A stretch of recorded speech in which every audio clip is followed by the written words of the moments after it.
Hello everyone, welcome to all of you on the platform of physics mirror. और एक हम series start करने वाले हैं जिसमें आपको मिलेंगे फिजिक्स के 100 मोस्ट इंपॉर्टेंट एमसीक्यूज, जिसको अगर आप सॉल्व करते हैं और देखते हैं तो आपकी एग्जामिनेशन में काफ़ी हेल्प मिलेगी फिजिक्स को लेकर के। फिजिक्स का डाउट आपका बिल्कुल क्लियर हो जाएगा और एक अच्छा मार्क आप स्कोर कर पाओगे। ठीक है, तो बने रहिए इस सीरीज में, इस लेक्चर में, और हम सॉल्व करते हैं कि करके सारे क्वेश्चन को। तो चलिए स्टार्ट करते हैं। तो जो हमारा सबसे पहला क्वेश्चन है वो ये है, the radius of curvature of a spherical mirror is 20 centimetre, then the focal length of mirror will be. कोई स्फेरिकल मिरर है, वो हमको नहीं पता है स्फेरिकल मिरर कॉन्वेक्स है या कॉनकेव है, कोई भी स्फेरिकल मिरर है, ठीक है, उसका दिया हुआ है हमें रेडियस ऑफ कर्वेचर आपको पता है और फाइंड आउट करना है फोकल लेंथ। तो सपोज करिए कि हमारे पास वो मिरर ऐसा कुछ है, ठीक है, सपोज करिए वो कॉनकेव है, ठीक है, कॉनकेव मिरर हो गया। हमको ये नहीं पता है वो कॉनकेव है या कॉन्वेक्स है, बट हमको ये पता है कि उसका रेडियस ऑफ कर्वेचर कितना है, 20 सेंटीमीटर। तो सपोज करिए कोई आपका मिरर था, तो ये जो मिरर आपका है इस स्फीयर का कटा हुआ पार्ट होगा, ठीक है। तो इसका तो सेंटर कहाँ पे होगा, इसका सेंटर यहाँ पे होगा, ये सेंटर ऑफ कर्वेचर हो गया। और हमको पता है कि मिरर के बिल्कुल मिड पॉइंट में, क्या मिड पॉइंट को क्या बोलते हैं, पोल बोलते हैं। और सेंटर ऑफ कर्वेचर सी और पी को मिलाने वाला जो हमारा लाइन जाता है उसको क्या बोलते हैं, प्रिंसिपल एक्सिस, ठीक है। और P और C के बीच का जो डिस्टेंस होता है यही रेडियस होता है, इसी को रेडियस ऑफ कर्वेचर बोलते हैं ऑफ दैट मिरर। तो ये क्या है, रेडियस ऑफ कर्वेचर पूरा इतना है। और हमको ये भी पता है कि C और P के बीच एक C और P का जो मिडिल पॉइंट होता है वो होता है प्रिंसिपल फोकस। तो यहाँ पे होता है प्रिंसिपल फोकस, ठीक है, ये कैपिटल F से रिप्रेजेंट करते हैं। तो if the radius of curvature of that mirror is given, then we can easily find the focal length of that mirror. So कौन सा फार्मूला यूज होगा, तो हमको पता है कि F इक्वल टू होता है R/2, means focal length of any spherical mirror is half of the radius of curvature of that mirror. Okay, so here we will put the value of R which is given in the question 20 centimeter. So R equal to 20 centimeter and upon 2 से जब divide करेंगे तो आ जाएगा 10 और centimetre. तो F की value कितनी आई, 10 centimetre. तो ये रहा focal length of that spherical mirror. Okay, बिल्कुल अच्छे से समझ में आया कि नहीं आया, आ गया होगा, ठीक है। तो नेक्स्ट क्वेश्चन देखते हैं। So our next question is the angle between incident ray and reflected ray is 60 degree. Find the angle of incidence, 60 degree, 30 degree, 20 degree और 120 degree. So let us construct the diagram. सबसे पहले हम diagram बनाते हैं और समझते हैं कि क्या आपको गिवन है और क्या फाइंड आउट करना है। So suppose that it's your mirror, ये आपका मिरर कोई है, ठीक है, ठीक है, और कोई भी लाइट यहाँ पे इस पॉइंट पे इंसिडेंस हो रही है और इंसिडेंट होने के बाद, स्ट्राइक होने के बाद रिफ्लेक्ट हो जा रही है इसी मीडियम में। सो ये होता है incident ray, incident ray, incident ray, and ये होता है रिफ्लेक्टेड रे, ये होता है रिफ्लेक्टेड रे। और क्वेश्चन में गिवन है कि इंसिडेंट रे और रिफ्लेक्टेड रे के जो बीच का वो एंगल है वो कितना है, 60 डिग्री है, 60 डिग्री है, कितना है ये, 60 डिग्री है। ओके, अब हम क्या करते हैं, इस सरफेस से बिल्कुल परपेंडिकुलर एक नॉर्मल ड्रॉ करते हैं। तो सरफेस से बिल्कुल परपेंडिकुलर हमको पता है, एक नॉर्मल ड्रा करेंगे ऐसे, ठीक है।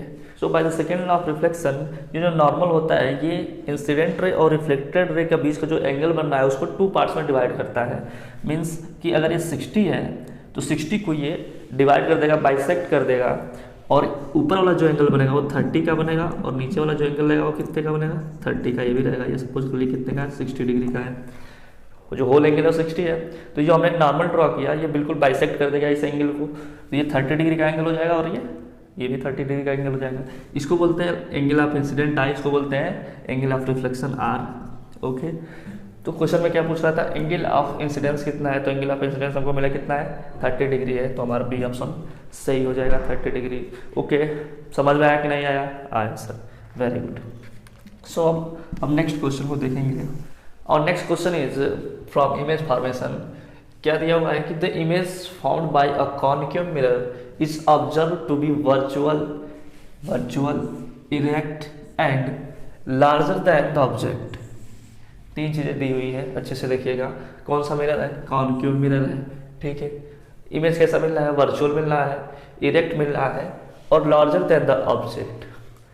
क्या find out, where should be the position of object, means अगर ऐसा केस बन रहा है जिसमें कॉन्केव मिरर में ऐसा केस बन रहा है जिसमें हमको जो इमेज है वो वर्चुअल मिल रहा है, इरेक्ट मिल रहा है, और क्या मिल रहा है, लार्जर देन द ऑब्जेक्ट, यानी कि ऑब्जेक्ट से बहुत बड़ा इमेज मिल रहा है, तो उस केस में जो ऑब्जेक्ट होगा वो कहाँ पे रखा गया रहेगा, मिरर के सामने, ठीक है। तो इसको फाइंड आउट करना है। So our next question is an object is placed at a distance of 10 centimetre from convex mirror. Mirror कौन सा है, कॉन्वेक्स मिरर है।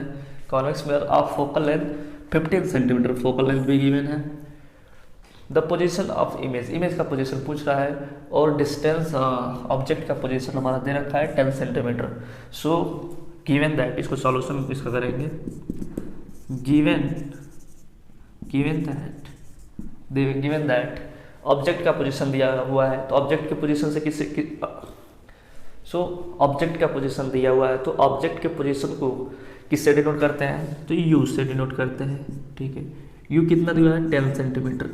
अब मैक्सिमम स्टूडेंट का यही क्वेरी होता है कि सर हम यू को पॉजिटिव लें कि यू को निगेटिव लें, और क्या दिया, एफ दिया हुआ है, एफ दिए रखा है कॉन्वेक्स मिरर का, और कितना दे रखा है, 15 सेंटीमीटर, ठीक है। तो साइन कन्वेंशन में काफ़ी बच्चों का कन्फ्यूजन रहता है कि हम साइन पॉजिटिव लें या फिर नेगेटिव लें। तो सबसे पहले उसको क्लियर कर लेते हैं, उसको समझ लेते हैं कि कैसे होता है। कि सपोज करिए कि कोई आपका ये कॉन्वेक्स मिरर है, ठीक है। कॉन्वेक्स मिरर में क्या होता है, आउटर सरफेस से रिफ्लेक्शन होता है, और इनर सरफेस जो होता है क्या होता है, उस पर पॉलिश होती है। तो यहाँ पे हमें कोऑर्डिनेट एक्सिस को एज्यूम कर लेते हैं, ठीक है। सपोज करिए कि वाई एक्सिस है और ये एक्स एक्सिस है, ठीक है। इधर होता है पॉजिटिव एक्स एक्सिस, इधर होता है निगेटिव एक्स एक्सिस, इधर होती है पॉजिटिव वाई एक्सिस, इधर होती है निगेटिव वाई एक्सिस, ठीक है। तो जो भी डिस्टेंस हम इधर की तरफ मेजर करेंगे वो हमारा निगेटिव होगा, यानी कि जो भी डिस्टेंस निगेटिव एक्स डायरेक्शन में मेजर करेंगे वो डिस्टेंस निगेटिव होगा, और जो भी डिस्टेंस पॉजिटिव एक्स डायरेक्शन में मेजर करेंगे वो पॉजिटिव होगा। सो हमको सबको पता है कि जो ऑब्जेक्ट रखा जाएगा वो रिफ्लेक्शन वाले सरफेस की तरफ ही रखा जाएगा, तो रिफ्लेक्टेड सरफेस इधर ही है, तो जो हमारा ऑब्जेक्ट रखा जाएगा वो ऑलवेज इधर ही कहीं रखा जाएगा, मीन्स निगेटिव डायरेक्शन में ही रखा जाएगा, वो चाहे कॉन्केव मिरर हो या फिर कॉन्वेक्स मिरर हो, ठीक है। तो इसीलिए जो यू हमारा होता है वो निगेटिव होता है ऑलवेज, वो चाहे कॉन्वेक्स मिरर हो या फिर कॉन्केव मिरर हो, यू क्या होता है, निगेटिव ही होता है, ठीक है। अब फोकल लेंथ को समझ लेते हैं। तो जो फोकल लेंथ होता है, अब सपोज करिए कि कॉन्वेक्स है, ये कैसा है, कॉन्वेक्स मिरर है, तो कॉन्वेक्स मिरर का जो फोकल होगा वो इधर होगा, प्रिंसिपल फोकस इधर होगा। जब प्रिंसिपल फोकस इधर होगा तो उसका जो फोकल लेंथ होगा वो पॉजिटिव एक्स डायरेक्शन में मेजर किया जाएगा, यानी कि सपोज करिए कि ये पी है, ठीक है। तो पी से एफ ये जो है पॉजिटिव एक्स डायरेक्शन में जा रहा है, तो प्रिंसिपल जो कॉन्वेक्स मिरर का जो प्रिंसिपल फोकस होगा वो पॉजिटिव एक्स डायरेक्शन में होने के नाते जो हमारा प्रिंसिपल फोकस होगा वो पॉजिटिव होगा, मीन्स कॉन्वेक्स मिरर का जो फोकल लेंथ होता है वो ऑलवेज पॉजिटिव होता है, ठीक है। यहीं पे हम उसको समझ लेते हैं।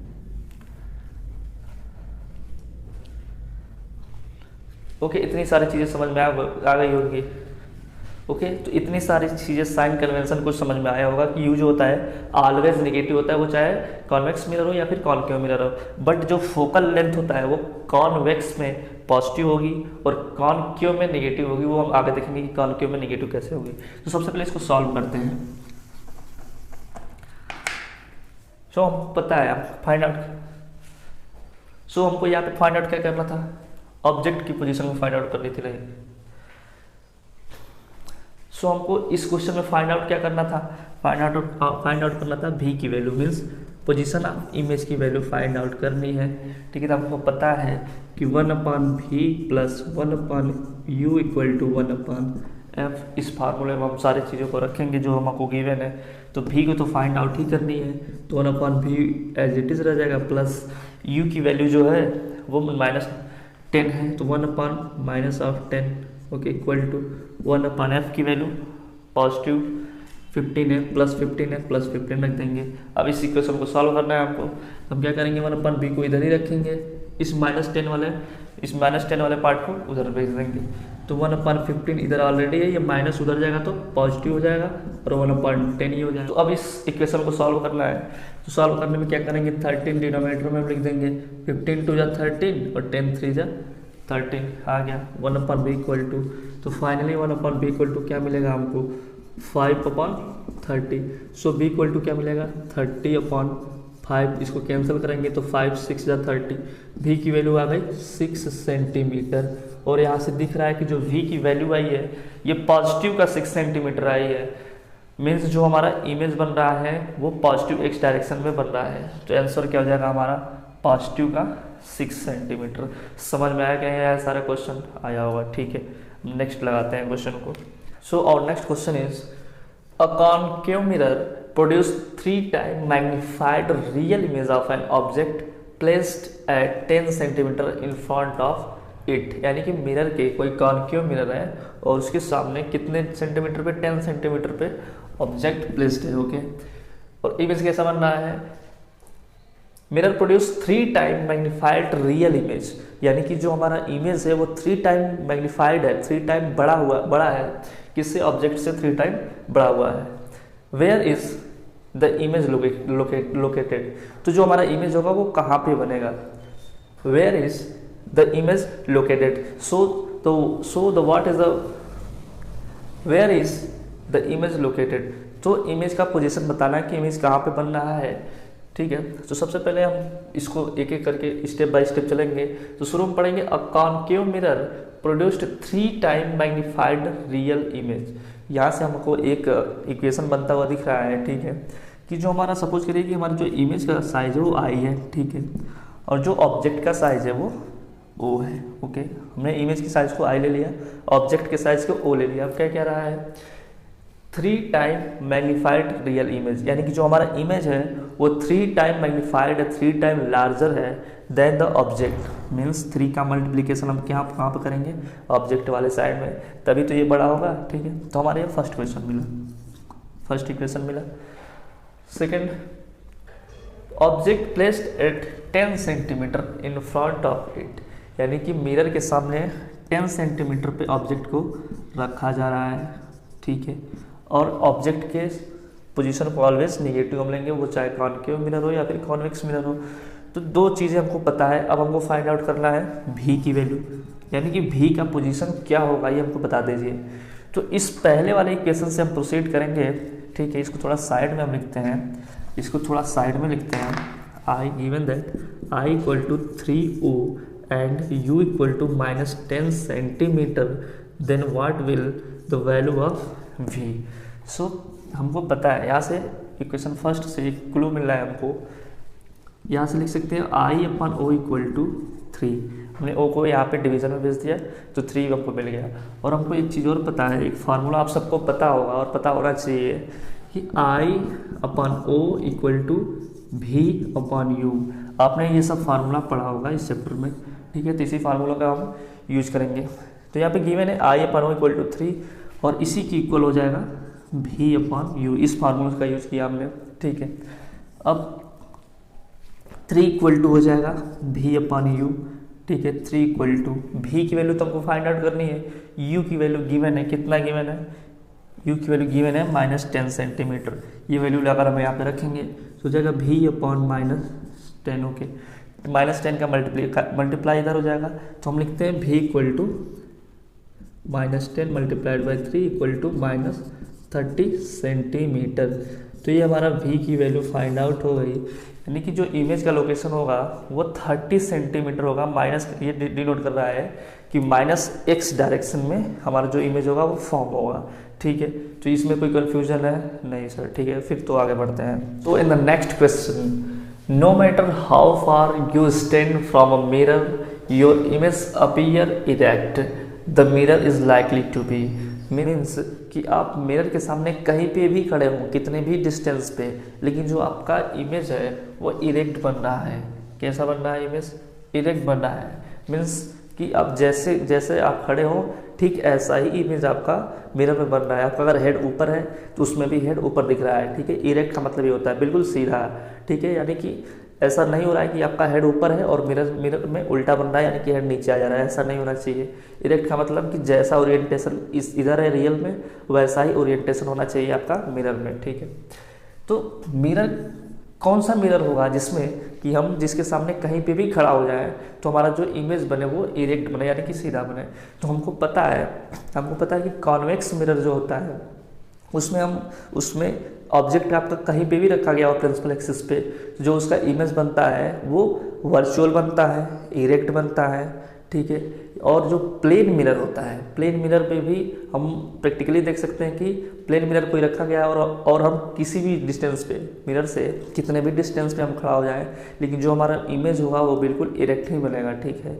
But in the case of concave mirror का बस एक केस ऐसा होता है कि जिसमें जो मिरर इमेज जिसमें जो हमारा, बट हम बात करते हैं कॉनकेव मिरर की, तो कॉनकेव मिरर में बस एक केस ऐसा होता है जिसमें हमारा जो इमेज बनता है वो वर्चुअल और इरेक्ट बनता है। लेकिन 5 केसेस में, यानी कि ज़्यादातर केसेस में क्या होता है, इमेज रियल बनते हैं और ज़्यादातर केसेस में क्या होता है कि जो हमारा इमेज होते हैं वो रियल बनते हैं और इन्वर्टेड बनते हैं, ठीक है। लेकिन यहाँ पे कह रहा है, यहाँ पे क्वेश्चन में कह रहा है no matter how far you stand, यानी किसी भी डिस्टेंस पे आप खड़े हो जाएं। तो हम ऑप्शन की तरफ देखेंगे तो प्लेन मिरर तो हमारा सही होगा, यानी कि प्लेन मिरर के सामने कहीं पे भी आप खड़ा हो जाए तो आपका जो इमेज बनेगा वो इरेक्ट बनेगा। कॉनकेव मिरर में बिल्कुल नहीं होता है। कॉनकेव मिरर में बस एक पोजीशन होता है, वो होता है प्रिंसिपल फोकस और उसके मिरर के पोल के बीच जब आप रहेंगे तब बस इरेक्ट बनता है। लेकिन यहाँ पे हाउ फार कह रहा है, यानी कितने भी डिस्टेंस पे हो जाए, तो कॉनकेव मिरर नहीं हो सकता है। कॉन्वेक्स मिरर में ऐसा होता है, यानी कॉन्वेक्स मिरर के सामने कहीं भी आप रहे तो आपका इमेज इरेक्ट हो जाएगा। और fourth option is either plane और कॉन्वेक्स, तो प्लेन और कॉन्वेक्स दोनों हो रहा है तो ये सही हो जाएगा, ठीक है। ऐसे क्वेश्चंस में अगर 2 ऑप्शन आपके सही हो रहे हैं ऐसे क्वेश्चन में अगर ये जो आपका ऑप्शन थर्ड है ये ए और सी को दोनों को कंटेन किए हुए है, इसलिए ये जो आपका थर्ड होगा ये सही ऑप्शन, फोर्थ जो होगा ये आपका आंसर हो जाएगा, ठीक है। तो समझ में आया ये क्वेश्चन आया होगा, ठीक। तो नेक्स्ट क्वेश्चन में क्या दिया हुआ है, an object of size 7 centimetre is placed eight 27 centimetre in front of a concave mirror. Mirror कैसा है, कॉनकेव मिरर है, ऑफ फोकल लेंथ 18 सेंटीमीटर, उसका फोकल लेंथ कितना दिया हुआ है 18 सेंटीमीटर दे रखा है। At what distance from mirror screen should be placed so that a sharp focused image can be formed. तो क्वेश्चन को एक बार और देखते हैं। एन ऑब्जेक्ट इज क्वेश्चन को एक बार और देखते हैं। An object of size 7 centimetre, object की साइज दे रखा है, is placed eight 27 centimetre in front of a concave mirror. तो हमारा ऑब्जेक्ट का पोजीशन में मिल गया, ठीक है, और फोकल लेंथ भी उसका मिल गया। अब पूछ रहा है कि स्क्रीन को हम कहाँ पर रखें। तो सबसे पहले स्क्रीन को आप समझिए कि स्क्रीन होता क्या है। तो कोई भी मिरर होता है, जब हम कोई भी एक्सपेरिमेंट करते हैं तो ऑब्जेक्ट का इमेज बनाने के लिए हम स्क्रीन का यूज़ करते हैं और उसी स्क्रीन पे इमेज का फॉर्मेशन होता है। स्क्रीन को हम कहाँ लगाते हैं, जहाँ पे हमको इमेज को फॉर्म करना होता है, जहाँ पे इमेज बनता है वहीं पे स्क्रीन को लगाया जाता है।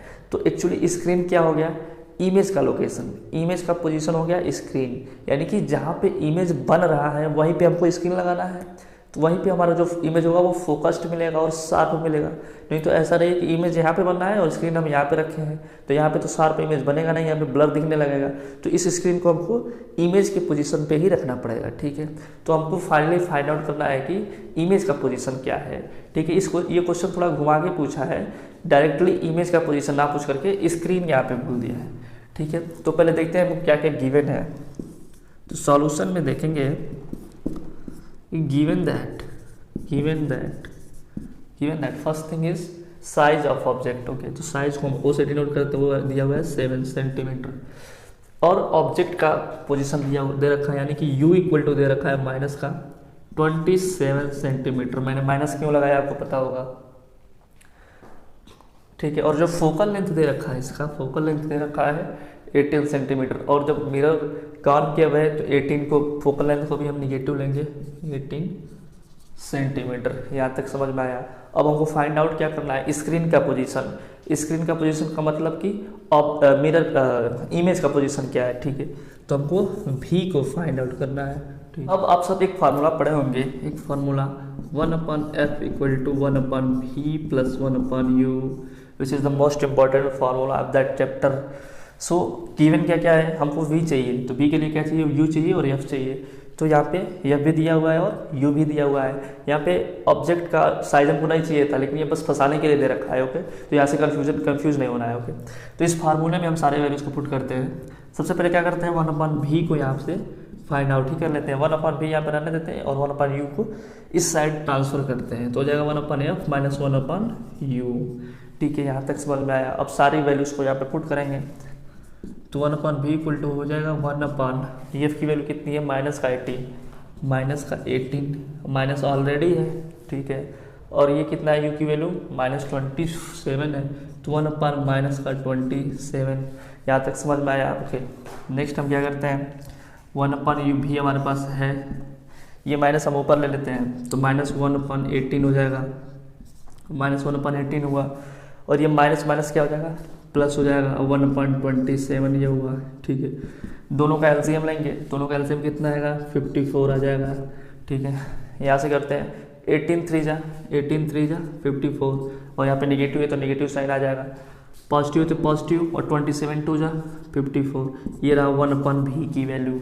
जब हम इसको सॉल्व करेंगे तो पॉजिटिव का 2, नेगेटिव का 3 कितना आ जाएगा, नेगेटिव का 1 बचेगा, तो 1/v इक्वल टू नेगेटिव का 1/54। ठीक है, यहाँ से हमको v की वैल्यू आसानी से मिल गई, -54। ठीक है, तो जो स्क्रीन का पोजीशन होने वाला है वो कहाँ पे होगा, इन front of concave mirror at the distance 54 centimetre. ठीक है, तो स्क्रीन का पोजीशन कहाँ पे हमारा होगा, 54 centimetre is the right answer and negative का। ओके, तो ये क्वेश्चन अच्छे से समझ आया कि नहीं आया, आ गया सर। ठीक है, तो नेक्स्ट क्वेश्चन को देखते हैं।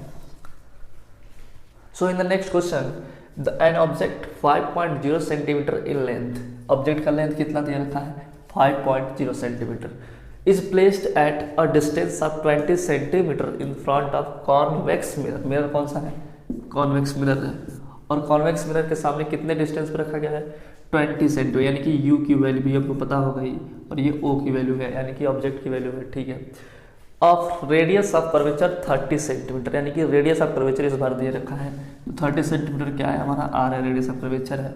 द पोजीशन ऑफ इमेजेस, यानी कि इमेज का पोजीशन हमको बताना है, तो इमेज की पोजीशन को किससे डिनोट करते हैं, v से, v को फाइंड आउट करना है। तो चलिए सिंपली इसको सॉल्व करते हैं।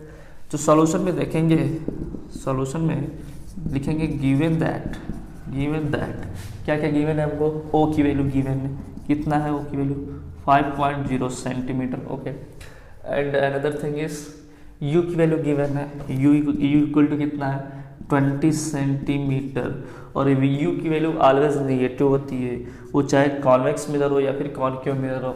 और नेक्स्ट थिंग क्या दे रखा है, radius of curvature means r की वैल्यू दे रखा है कितना, 30 सेंटीमीटर, कितना है, 30 सेंटीमीटर, और रेडियस ऑफ कर्वेचर जो कॉन्वेक्स मिरर का होता है वो पॉजिटिव होता है। ठीक है, पॉजिटिव होता है, क्यों पॉजिटिव होता है, सपोज करिए कॉन्वेक्स मिरर है तो इसके इनर सरफेस पे पॉलिश है और आउटर सरफेस रिफ्लेक्टर है, तो यहाँ पे हमें कोऑर्डिनेट एक्सिस को डिनोट एज्यूम करते हैं। सपोज करिए कि ये कोई कोऑर्डिनेट है, कोऑर्डिनेट में ये x पॉजिटिव का x इधर होता है, इधर नेगेटिव का x होता है, इधर पॉजिटिव का y, इधर नेगेटिव का y, तो इसका जो रेडियस होगा और इसका जो सेंटर होगा वो पॉजिटिव x डायरेक्शन में होगा, इधर कहीं इसका सेंटर c होगा, जब c ये होगा तो इसका रेडियस भी पॉजिटिव x के पॉजिटिव डायरेक्शन में ही मेजर किया जाएगा, इसलिए जो कॉन्वेक्स मिरर का जो रेडियस होता है वो पॉजिटिव होता है। ठीक है, तो इतनी सारी चीज़ें हमको दिया गया है, और फाइंड आउट क्या करना है, फाइंड आउट करनी है v की वैल्यू। तो इमेज कहाँ पे बनेगा यही बता दीजिए। ठीक है,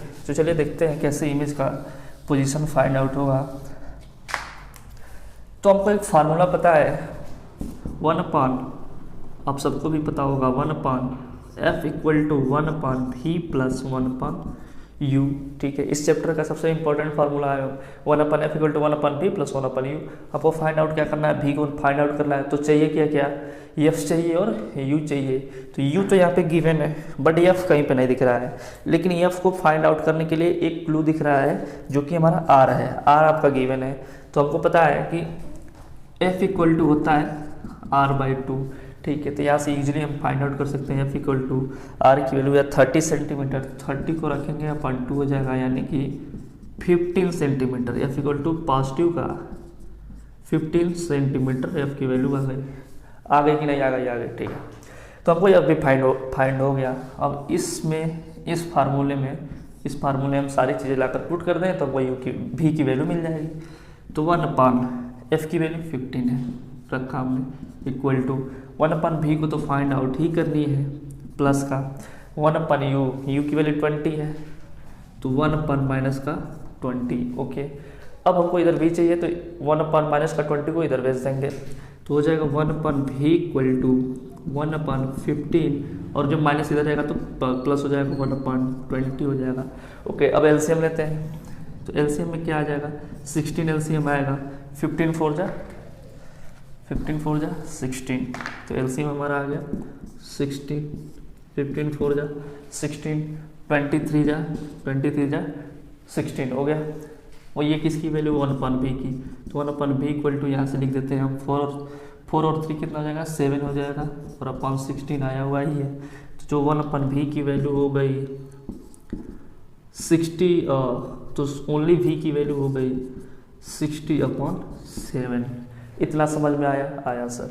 ठीक है, अब इसको कैंसिल करते हैं, तो इसको जब हम कैंसिल करेंगे तो टेबल पढ़ी कितने टाइम में जाएगा, 7 8 जा 56, 7 8 जा 56, 7 8 जा 56, पॉइंट लगा के 0 बढ़ाएंगे तो 40 आ गया, और 7 5 जा 35, 7 5 जा 35, तो अप्रॉक्स हमारा 8.5 सेंटीमीटर जो है कि v की वैल्यू आ गई। v की वैल्यू क्या आई, 8.5 सेंटीमीटर। और आप लोगों को ये दिख रहा होगा ये क्या है, ये वैल्यू पॉजिटिव आई है, निगेटिव नहीं आई है, तो ये बिल्कुल सही है। आपको पता भी है कि जो कॉन्वेक्स मिरर में जो भी इमेज फॉर्म होता है वो क्या होता है, वर्चुअल इमेज होता है, और वर्चुअल इमेज किधर बनता है, पॉजिटिव एक्स डायरेक्शन में वर्चुअल इमेज बनते हैं, इसलिए जो v की वैल्यू है, v की जो वैल्यू है वो पॉजिटिव आ रही है, तो हमारा आंसर क्या जाएगा, पॉजिटिव का 8.5, मीन्स ये हमारा आंसर हो जाएगा।